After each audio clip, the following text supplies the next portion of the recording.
Dá autógrafo para nós, Joyce. Quando Bem-vinda. vocês quiserem, é só me acessar. Eu estou por aí, por São Paulo, Legal. urbanista raiz que pega ônibus, que anda pela cidade para poder saber dos problemas em tempo real. Então, é só chamar. Muito bem-vinda, né, Rebeca? A gente estava esperando, né? Estávamos esperando, Joyce, para esse papo sobre empoderamento, porque você tem um olhar muito profundo e diferente daquilo que permeia aí, né, as redes sociais, a mídia, né, o entretenimento sobre o que é o empoderamento feminino, que é uma palavra que veio com tudo, né, nos últimos anos. Houve uma deturpagem também dessa palavra, né, por conta do capitalismo também selvagem. E aí queria que você começasse explicando para a gente, né? A gente vai falar sobre essas duas obras, mas primeiro eu vou deixar você dar um oi para a comunidade, deixar você chegar, e aí já queria que você contasse para a gente sobre, né, o que te moveu a descobrir esse empoderamento diferente para a gente. Pode falar. Bom, eu queria primeiramente agradecer muito o convite de vocês, fico muito honrada com as palavras. Eu acho que o mais legal dessa caminhada é ter o respeito e a consideração de tantas pessoas incríveis que estão movendo o Brasil com muita dificuldade, que eu sei que não é fácil. Então, para mim, esse é o maior retorno, assim, tanto de pessoas, sociedade civil, figuras importantes do jornalismo, da política, de todas as áreas, assim, eu me sinto super respeitada, mesmo quando há críticas, né? Então, eu agradeço muito por esse espaço e por trazer Legal. essa discussão para o público da Fórum, que é um público qualificado, né, que está de olho na política por um outro viés, e eu penso que nesse momento do Brasil, onde o conservadorismo parece que foi, mas não foi, porque a gente tem um Bolsonaro inelegível, mas ainda, como eu brinco sempre, correndo gira para permanecer de alguma forma conectado com os acontecimentos, né? Então, é importante ter esses espaços de diálogo e fortalecer quem está na frente de oposição. Mas eu escrevi esse livro Empoderamento, foi meio no susto, né? Porque nos últimos 10 anos aí, as militâncias, os movimentos sociais conseguiram, através da internet, ter uma voz mais pronunciada, né? Se colocar no debate público com suas questões e provocar tensionamentos diversos. Só que isso tem um preço, porque a internet ela não é favorável ao debate mais aprofundado, né? Não é a interface, né? Não é uma crítica a esse veículo em si, é a própria interface e as intenções também que move, né? A gente não é boba, a gente está ali na rede social, mas a gente sabe que existe toda uma máquina capitalista sustentando aquilo que acaba puxando a gente também, né?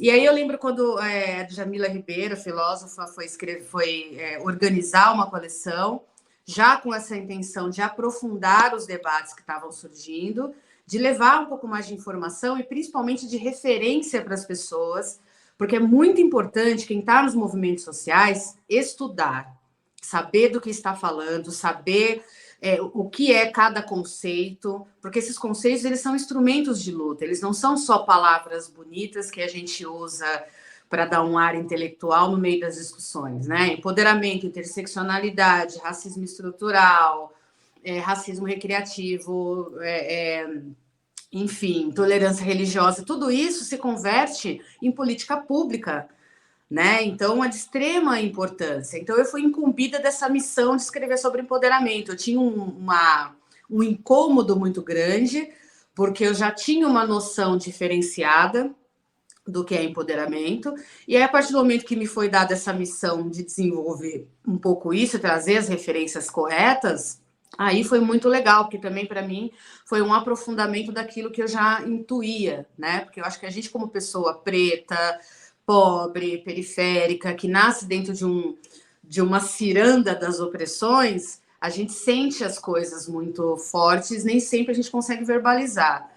E aí eu vou estudando empoderamento e dou de cara com alguém que eu sempre admirei, que eu sempre gostei muito, mas que estava ali no meio de uma disputa, é, no meio de uma disputa política, com todos os seus conceitos sendo questionados de maneira muito desonesta, que é o Paulo Freire.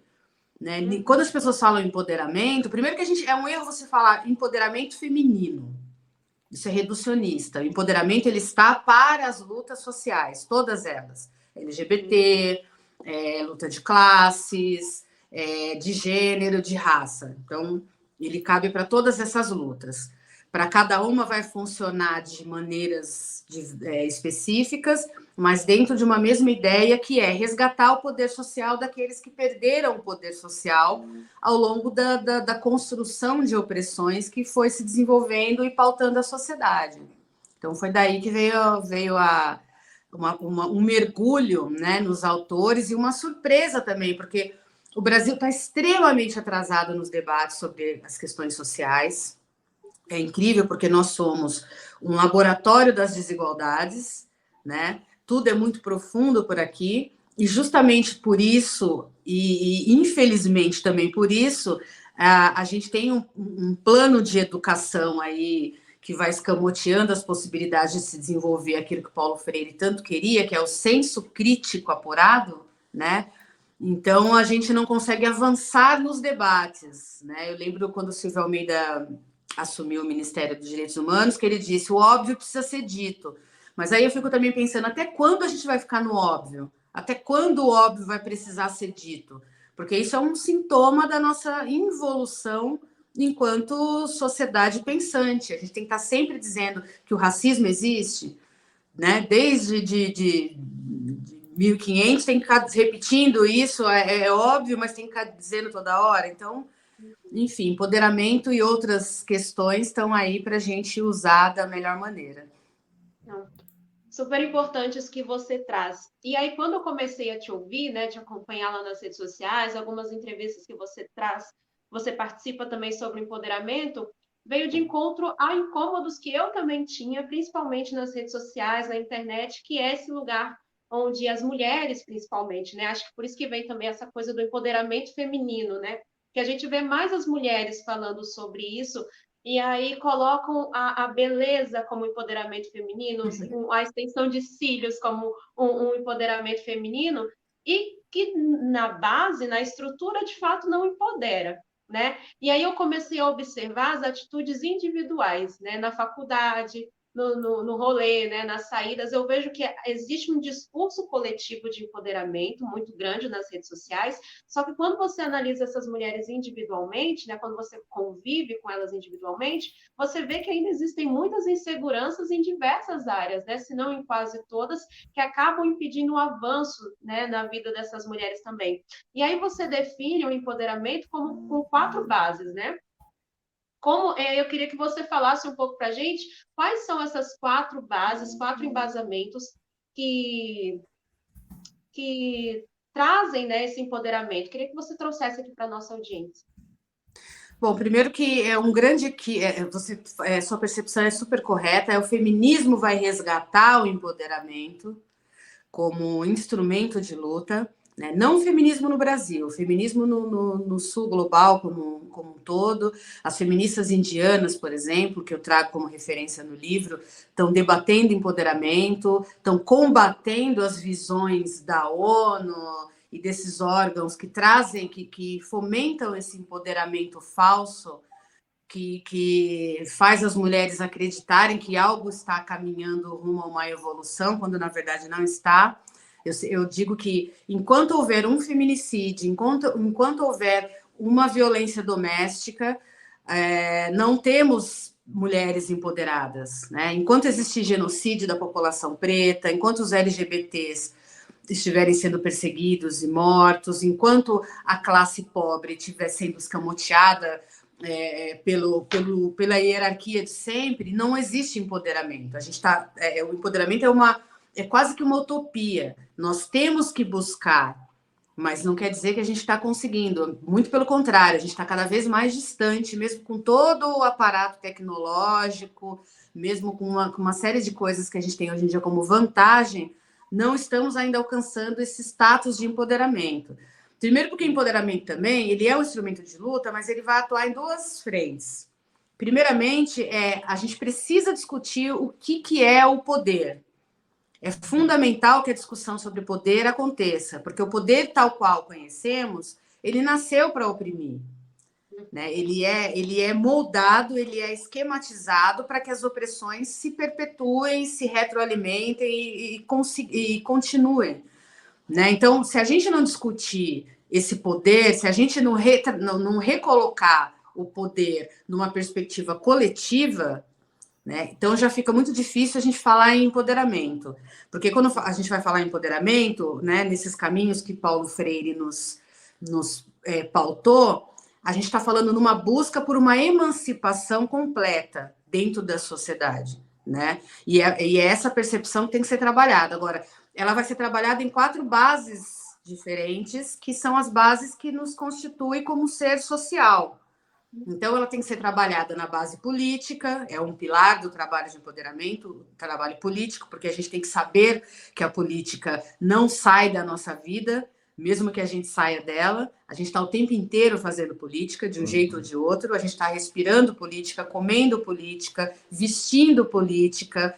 Então, política é um modus operandi de organização social, você não escapa dela. Então, a gente tem que entender muito bem isso, não só para pensar em atuar dentro do parlamento, dentro das casas legislativas, mas também para o nosso dia a dia, estar lúcido diante das decisões que a gente precisa tomar. Aí a gente também tem a frente cognitiva, né? Estudar é importante, por mais que a gente critique a academia, que tenha uma releitura da pirâmide social, dos esquemas de poder que oprime, a gente precisa estar nesses espaços, mas não só nesses espaços que se estuda também, né? Os saberes são múltiplos, são diversos, em muitos momentos eles estão dentro da academia, às vezes eles não estão, mas o fato é que, se eu não tivesse lido Paulo Freire, eu não teria compreendido a alma do empoderamento tal qual ela foi pensada para ser. Né? Pedagogia do Oprimido é um livro que me despertou para uma série de debates que hoje em dia eu me sinto mais segura para fazer. Então, cognitivo é importante, ler é importante, confrontar, tensionar saberes é importante. Então, é outra frente de trabalho do empoderamento. O trabalho econômico, né? Você precisa, a gente pode não concordar com o capitalismo, mas o fato é que ele que está dando as cartas dentro da sociedade. Então, sendo assim, eu preciso comprar um livro do Paulo Freire se eu quiser ler o Paulo Freire, né? Eu preciso acessar certas coisas que, infelizmente, só o dinheiro vai me permitir. Então, eu preciso achar modos de sobrevivência ou de ascensão social que sejam menos nocivos possíveis ou menos dentro da perspectiva capitalista possível. Meios de mitigar, mas também de ganhar, de não ficar sem o capital, que é o que dita as regras da sociedade, né? Então, por exemplo, economia solidária, cooperativa, isso são exemplos de caminhos que a gente pode pensar de fortalecimento, de busca do empoderamento dentro do âmbito da economia. E, por último, e um dos mais sensíveis e importantes, é o pilar do trabalho psicológico, porque o capitalismo, as opressões todas, elas nos atravessam num nível muito mais profundo, né, do que a materialidade nos permite avaliar. Então, você pode ter mulheres emancipadas financeiramente, politicamente atuantes, cognitivamente muito bem fundamentadas, mas o psicológico é uma sensibilidade que nos traz de volta para muitas questões das quais a gente está querendo sair, né? Então, você vê que é um mega de um esquema de trabalho para você recuperar um ser social de maneira coerente e possibilitar que ele comece a fazer um trabalho dentro do grupo ao qual ele está inserido, para que outros também atinjam esse nível, e é contínuo, não dá para parar. Enquanto as opressões estiverem aí atuantes, a gente tem que estar continuamente fazendo esse trabalho. Perfeito, perfeito. Muito interessante, acho que você traz para nós uma dimensão de complexidades, né? Uhum. E aí, você começou a entrevista falando, devagar com a dor, porque a internet, ela simplifica. A internet é a simplificação, né? A internet, eu acho que a maior expressão da internet é o Twitter, né? É a frase curta, definitiva, que tem resposta. Não é à toa que a extrema-direita tem tanto espaço na internet, né? E tem os chavões todos prontos. E o que você está trazendo é que as questões são muito complexas e envolvem a sociedade como um todo. Você falou do Silvio Almeida, estava lembrando. Né? O Silvio Almeida agora estava aí na lista de um dos ministros que podia cair, não sei se vai cair, do governo Lula, e teve uma história de que, não, o Lula não está contente com o Silvio Almeida porque ele não vai para o povo, ele fica fazendo uma conversa muito intelectual. Bom, ok. Aí o Silvio Almeida vai lá e anuncia, tá bom, vou começar uma caravana pelos presídios, que é um tema crucial no país, né? Então, mais de 800 mil pessoas aprisionadas no país, basicamente jovens negros, né? O tema do abolicionismo penal é um tema central no país hoje, né? Soltar essa moçada que está presa, que basicamente cometeu, né? 1/3 não tem nem condenação, cometeu crimes de tráfico sem maior relevância. Aí é o seguinte, semana passada saiu uma reportagem dizendo o seguinte, o pessoal do PT, alas do PT aconselhando o Silvio Almeida a não ir. Por que ele vai fazer nos presídios? Por quê? Porque você vai nos governos estaduais do PT e tratam-se os jovens negros da mesma maneira como jovens brancos, como jovens negros são tratados no governo de direito. Então, tem lá no Ceará, tem um sujeito que é torturador, que é o secretário da administração penitenciária, Rio Grande do Norte é desastrosa, a Bahia nem se fala. Então, assim, esses assuntos são assuntos que atravessam a sociedade como um todo, né, Joyce? Não é a fórmula pronta do, ó, vamos derrotar o Bolsonaro e está tudo resolvido? Acho que não dá conta, né? De jeito nenhum, não tem como, né? Eu acho que uma das coisas que fico mais angustiadas é justamente esse imediatismo, né? E essa visão simplista, quase pueril, de que as coisas vão se resolver assim num passe de mágica, ou justamente como você está falando, Mauro, na fórmula pronta. Né? Quando a gente fala em estrutural, a gente está falando de estruturas sociais, a gente está falando de enraizamento de problemas que são muito mais profundos do que parecem e que atravessam, sim, diversas áreas, atravessa, tangencia, dita regras, se reinventa, né, se move, articula contra-ataques, contra os ataques de desarticulação que vão ser destinados a eles. Então, quer dizer, a gente precisa sempre trabalhar numa perspectiva de que as coisas são extremamente complexas, até para que a gente não desanime, porque a luta política psicológica está circulando na sociedade. Eu acho que nesse momento pós-Bolsonaro, a gente consegue avaliar melhor a pressão do campo psicológico que foi feita, né? Eu acho que o governo Bolsonaro tem essa característica de ter feito essa guerra de nervos com a população que estava lúcida e lutando contra tudo que ele representava, né? E a maneira como o bolsonarismo se instalou e foi se fortalecendo, ela foi muito pelo campo psíquico também, né? Não por acaso está conectado com o neopentecostalismo, com as teorias mais, né, mais xiitas, assim, mais radicais, porque tem um forte viés psicológico aí a ser analisado, né? Então não dá para a gente achar que inelegível, acabou tudo bem, agora nós vamos lá, o Lula ganhou, então agora é outro mundo. Não é bem assim, né? O Lula, nesse momento, não é o Lula de antes, né? Isso não é uma crítica, isso é uma coisa meio óbvia. Não tem como, as coisas vão se movendo. O Brasil de hoje, o Brasil que o Lula pega agora, não é o Brasil que ele pegou lá no passado. É tão complexo quanto, mas tem aí uns redesenhos e uns rearranjos muito difíceis de conduzir, né? Sim, sim. É isso. Bom, vamos mudar de assunto, ou talvez ficar também. O assunto você lançou agora em 2023, se a cidade fosse nossa, racismos, falocentrismos e opressão nas cidades, e foi num momento muito interessante, no momento em que a Câmara Municipal de São Paulo aprovou um novo plano diretor que favorece os racismos, falocentrismos e opressões nas cidades. O negócio foi algo extremamente polêmico, mas acabou sendo aprovado pela Câmara Municipal de São Paulo. Fala desse livro para nós, Joyce, por favor. Esse livro a aceitação dele tem sido uma surpresa para mim, né? Quando é uma pesquisa, é um estudo que eu venho fazendo há muito tempo, porque eu me formei em arquitetura e urbanismo não faz tanto tempo assim, eu me formei em 2010. E de lá para cá, e eu sempre estive às voltas com os debates sobre as opressões. E isso foi se desenvolvendo, eu fui aprendendo coisas, descobrindo autores, descobrindo pessoas com quem dialogar e desenvolvendo tudo isso. Aí, num certo momento, eu encontro Lélia Gonzalez, né?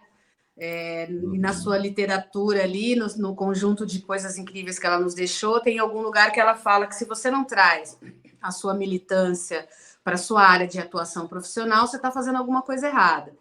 Eu não me considero militante, né? Eu estou dentro dos debates, contribuo como eu posso, mas não estou militando de fato, não estou nas ruas, não estou dentro dos partidos, eu assumi uma outra frente. Mas eu abracei esse desafio total da Lélia Gonzalez, né? Tipo, o que a arquitetura tem aí para dizer sobre a questão racial? O que o urbanista vê da cidade que está conectado com as opressões que estruturam, né, a nossa sociedade? E aí eu fui buscando, e não tem literatura no Brasil falando sobre isso. A gente tem assim, grandes profissionais da arquitetura, do urbanismo, para além de Niemeyer, de Lúcio Costa, de Paulo Mendes da Rocha, a gente tem Raquel Ronig, a gente tem Hermínia Maricato, a gente tem, enfim, Nabil Bonduque, a gente tem pessoas de antes e de agora muito potentes nesse debate, mas todos brancos, né? Todos brancos, classe média. Então vinha aquele discurso de as desigualdades fragmentam o espaço urbano, as desigualdades estão espelhadas, mas vamos falar dessas desigualdades um pouco mais de perto? Vamos colocar cada coisa dentro do seu lugar para que a gente consiga ver com profundidade do que está falando quando diz que a sociedade está fragmentada. E aí a gente vai descobrir, a sociedade está fragmentada porque o racismo pautou a divisão do espaço, porque a questão de gênero é ela que dita o nosso ritmo de ocupação nas cidades, a questão da luta de classes, o pobre dentro da cidade, como é que funciona. Então, eu trouxe para esse livro todas essas pesquisas, os autores que eu fui levantando, e eu não achava que ia ter essa aceitação que está tendo, né? Porque não é praxe do Brasil olhar para o território, olhar para o espaço urbano e compreender os problemas que estão ali, né, desenhando esse espaço. A gente está totalmente desconectado do debate sobre as cidades, o direito à cidade, né? E ele é fundamental. Eu diria que se tem pessoas que hoje em dia debatem essa questão do racismo estrutural, que o racismo não é estrutural, que ele é sistêmico, e eu acho que todos os debates são necessários. Mas eu, como urbanista, né, puxando para o lado da construção civil, a maneira como eu entendo uma estrutura, né, eu posso transportar isso para o entendimento de como a cidade funciona. Se a cidade fosse não, a cidade é uma grande casa, é a nossa casa coletiva, é a casa que abriga todos nós. E toda casa ela está erguida a partir de bases, pilares, vigas, ou seja, estruturas que a mantêm de pé.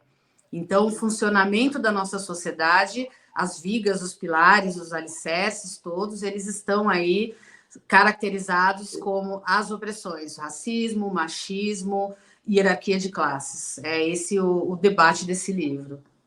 Legal. E aí eu acho muito interessante esse título, né? Se a cidade fosse nossa, porque traz um viés nosso, né? Do povo preto, do povo periférico, porque nas periferias não existem equipamentos de lazer, por exemplo. Né? Para um jovem acessar um equipamento de cultura, um equipamento de lazer, ele tem que atravessar a cidade. E muitas vezes ele faz isso no fim de semana. E tem muitas regiões ainda de São Paulo que o ônibus, no final de semana, o transporte público, demora de 2 a 3 horas para passar, demora 40 minutos, demora 2 a 3 horas para chegar no local. E a gente também precisa falar sobre isso. Talvez se a cidade fosse nossa, né, Joyce? Haveria mais equipamentos de cultura e de lazer dentro desses espaços também, para que os jovens não precisassem se deslocar tanto depois de uma semana inteira de trabalho, né? Aqui mesmo onde eu moro, Taboão da Serra, que é uma metrópole, grande São Paulo, né? Veio rodar ônibus aqui no bairro onde eu moro no domingo há 2 anos. Então, assim, uma família, né, que queria passear com seus filhos num domingo, por exemplo, não tinha como fazer, porque não tinha ônibus. Então, se a cidade fosse nossa, ela realmente seria pensada para os nossos, né? E quão importante é a gente ter pessoas negras e periféricas acessando a academia. Eu acho muito importante também, Joyce, faço a defesa do diploma do jornalismo aqui, né, no meu caso, porque é importante ter profissionais pautando, né, as coisas que nos atravessam. quando você traz esse sentimento, né, de usar a militância no profissionalismo, é muito importante, porque vai ao encontro, né, daquilo que nos atravessa no dia a dia. Então, é importante o povo preto, periférico, acessar a academia para que os nossos assuntos sejam pautados também em todos os espaços de conhecimento.